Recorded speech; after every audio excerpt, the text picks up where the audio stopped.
Et hop, j'ai cherché un petit moyen de faire en fait des coudes comme on a ici, vous voyez, pour ce genre de choses. Et c'est vrai qu'on a le spin Alt R en raccourci qui est plutôt pratique. Et donc en fait pour faire ça, on va faire un truc histoire de gagner du temps. On va faire ça à select A X, voilà. Là on va faire F, voilà. Donc le truc c'est assez simple en fait, c'est que vous allez faire par exemple, on va faire un extrude ici.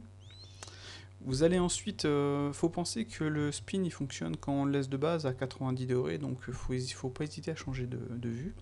Et pour faire une rotation, vous voyez, un extrude avec une rotation, on va ajouter le pivot par exemple ici, et on va faire Alt R. Et là, comme on peut le voir, ça fonctionne direct nickel, quoi. Je vais juste faire un truc, parce que sinon il va me mettre tout ça en Sharp. Voilà.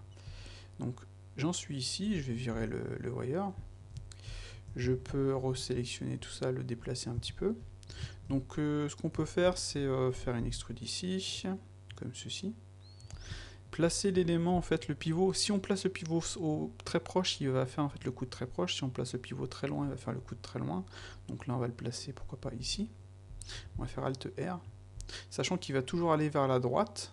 Donc là, ça va pas fonctionner, regardez. Pouf, là, ça marche pas. Donc on va se mettre dans la vue inverse, vers la droite. Alt R. E. Clac. On met le pivot ici, par exemple. Clac, c'est pas dans le bon sens. Alt R. Pouf. On peut déplacer les points ici. Pouf. Donc on va faire une petite extrude ici. Donc vous voyez, on va placer l'élément ici, le pivot on va le placer là, comme ça, logiquement si je fais, faut que j'aille dans l'autre sens, Alt R, pouf, vous voyez, il vient me prendre directement le bon placement. Donc ce que je peux faire aussi pour m'aider, c'est ajouter le wire ici, et même sur lui, pouf. Et donc si je fais par exemple, petite extrude ici, pouf, on le voit ici, donc on va faire on va ajouter le pivot ici, on fait Alt R et paf, ça marche nickel. E, pouf, Alt R, pouf, E, clac. On va placer l'élément ici. Donc on va placer le pivot très proche, donc on va dire ici. Pouf, on va inverser de vue, Alt R, voilà. Donc on peut, si on veut, venir sélectionner tout ça, venir le placer correctement. Clac. E, je viens le placer là, je mets mon pivot là, je vais dans l'autre sens, clac, Alt R, et ça marche. On peut bien entendu faire un pivot par exemple ici, on va faire Alt R, Youp là, je vais me mettre dans l'autre sens, Alt R, aller dans les options et mettre 45, voilà, diminuer le nombre de subdivisions, faire une extrude, clac.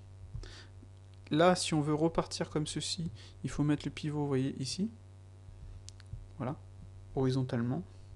Donc si on va dans l'autre sens, on fait Alt R, et vous voyez directement, E, clac. Là, je vais mettre le pivot ici. Je vais faire Alt R. Par contre, je vais refaire un 90. Non, c'est pas celui-là. C'est celui-là, 90. Et donc, je fais E, pouf, pouf, I, pouf. Et voilà. Donc, si je prends ces éléments-ci, que je les mets en Sharp, pareil pour celui-ci, pouf, logiquement, ça me donne ceci.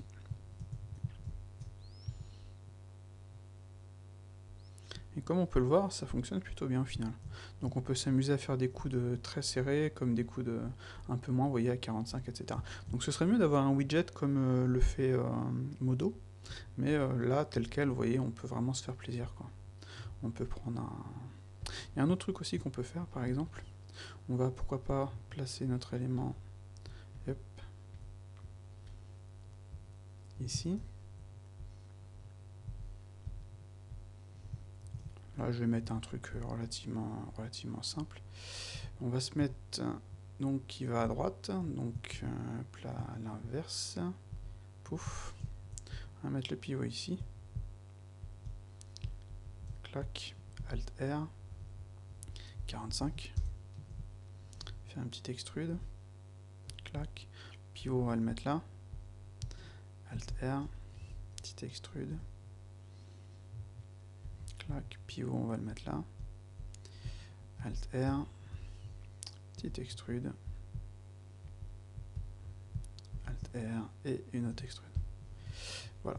Donc comme on peut le voir, on a directement ça. Donc on va faire un truc. Oula. J'avais déjà d'autres trucs dans ma scène. On va supprimer tout ça. Hop.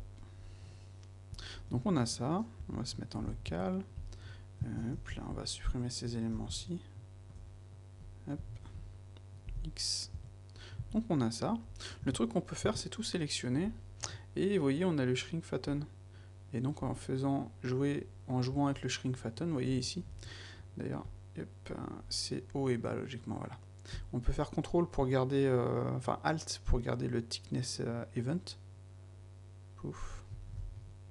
Et si on regarde, on a simplement rapidement modifié notre tuyau pour pouvoir donner un truc comme ça, quoi. Donc c'est plutôt sympa, c'est plutôt pratique et c'est assez cool en fait. Donc avec un widget ce serait carrément mieux bien entendu. Mais on peut pas tout avoir. Et s'il pouvait le faire en modal, ce sera carrément mieux aussi parce que ça permettrait de faire notre élément directement et de choisir en fait la valeur. Parce que là il faut faire F6. Mais c'est assez rapide quoi. Comme on peut le voir, c'est plutôt sympa.